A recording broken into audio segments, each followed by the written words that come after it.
is about being professional, going out there on Saturday and being as strong as we can be, and try and win as many fans back with our performance as we can. And if it's just one, that would help.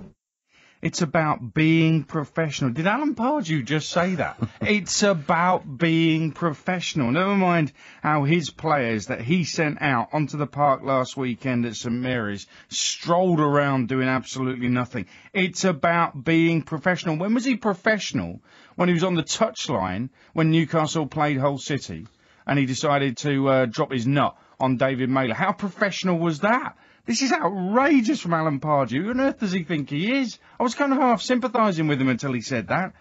Jeez, I can't believe he has just said that. That is absolutely amazing. I can't believe some of the things he has said in the press and about the fans, about the...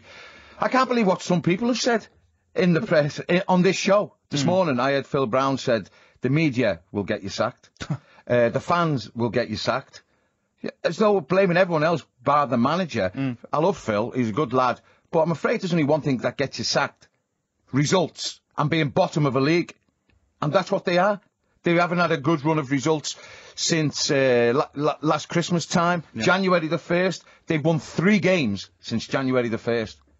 And they've invested heavily in the summer for the first time in the last 3 transfer windows. But they still can't get it right. And last Saturday, I was on the breakfast show, and I was half sticking up for them. Not sticking up for them, that's the wrong word, but I was half saying, look, they're still bedding in, it's still early days, it's still only 3-4 games into the season. You know, let's see what happens at Southampton. They got battered there last year 4-0. They should have learned from last year. But they learnt nothing. They got battered 4-0 again. Colaccini, Williamson looked like they didn't play together. Krul, I've never known him come flying off his line for no reason twice. The strike force looks like a wet lettuce, totally toothless as well. Just no inspiration. Players walking back like it was a testimonial game, like it was an end-of-season game. It was 4 games into a brand new season where players should be busting their backsides to try and get a result. Not only that, Alan's sitting in his dugout. He's one of the most animated managers. His legs crossed, not saying a dicky bit. John Carver did before the game.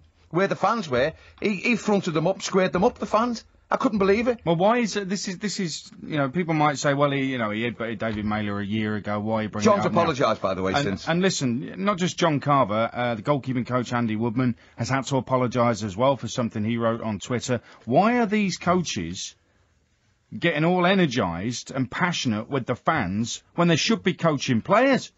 Now, why is Andy Woodman going on Twitter when he should be telling Tim Krul when to and when not to go out of his goal? What's John Carver doing, spending his valuable time confronting fans when quite clearly the players need confronting? How, and Phil Brown's a disgrace, really. I know he works for this station, but for him to say the fans get you the sack. Alan Pardew's the manager, and if he's not prepared to take responsibility for managing that football club, then he shouldn't be there. He should just walk away. If he's not up to the job, he should just walk away. If he is up to the job and thinks he is, then get the job done. They're bottom of the table, as you said. They've won very few games this year. They've won no games this season. I'm sorry, Phil Brown, but it's not fans or the media who made Newcastle players stroll around at Southampton last week. It wasn't the fans or the media who let Southampton score 4 very simple goals and they could have had more. It's not the fans or the media who were useless in Newcastle shirts last weekend. How on earth is it our fault or the fans' fault? That's utterly appalling. It's got to be the manager's responsibility. If he's not up, is he up to the job? No, not at the moment. It's untenable. How, you know, he's had a good run there. It's 4 years he's been there now. He signed an 8-year contract, which I believe, in my opinion, that there's 1 year leeway either way if he does go. And I think he's took them as far as he can go. He got all the plaudits when they finished 5th in the Premier League. Me included. I thought they played a good brand of football. I thought they had But you know what they didn't do? And I said it at the time. The Premier League is non-stop. You've got to keep on building all the time. It just keeps rolling, momentum. They stopped. They didn't buy anyone. And they went backwards. And is that his fault or Ashley's fault? Bit of both. He can't spend his own money. He's got to spend Ashley's money. And this is the question. But they didn't build on that 5th. I think Alan Pardew has to take responsibility for the results on the field of play, and there's only so much. He hasn't actually blamed the owner. I can't remember him saying, it's the owner's fault. I'm not being given the money. And as you rightly said, they've had a decent window, comparatively speaking. So, there's a lot of people from the outside who'll be saying, hang on a minute, Mike Ashley's not a favourite there. The fans want him out. The fans want Pardew out as well. There's a lot of players they don't seem to like as well. Is there anybody they do like?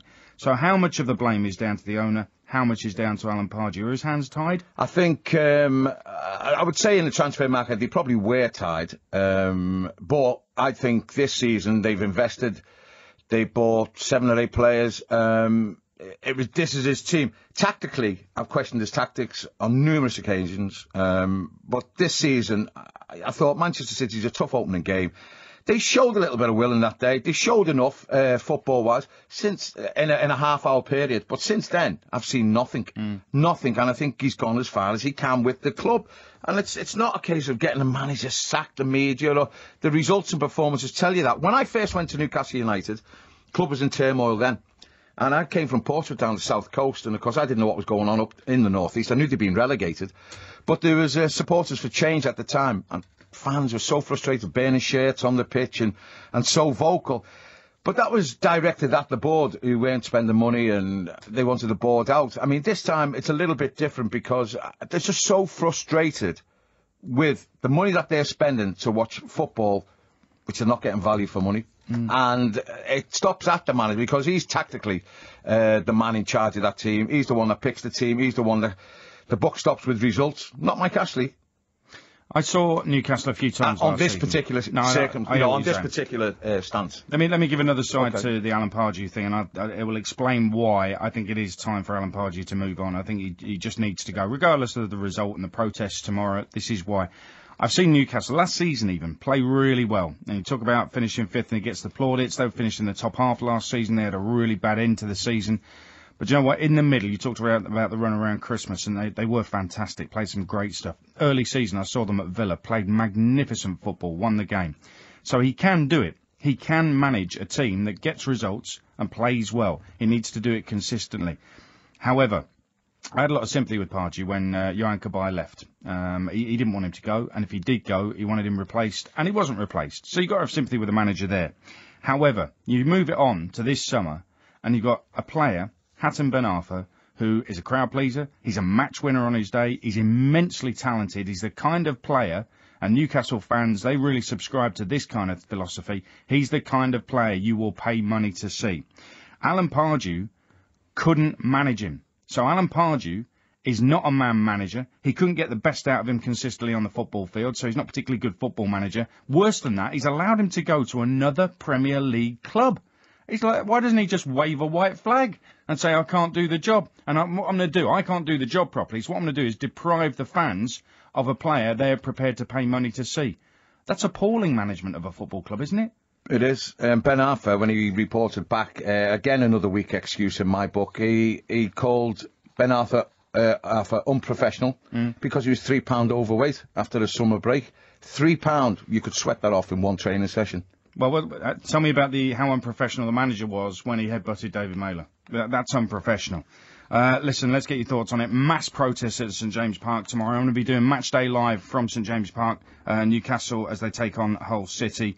I can't wait, to be honest, but it's going to be, what should we call it, a lively atmosphere. We'll get more on that in just a moment on Talksport. This is Drive with Sky Sports. Relive the miracle at Medina, plus special features and interviews ahead of this year's Ryder Cup on Sky Sports On Demand.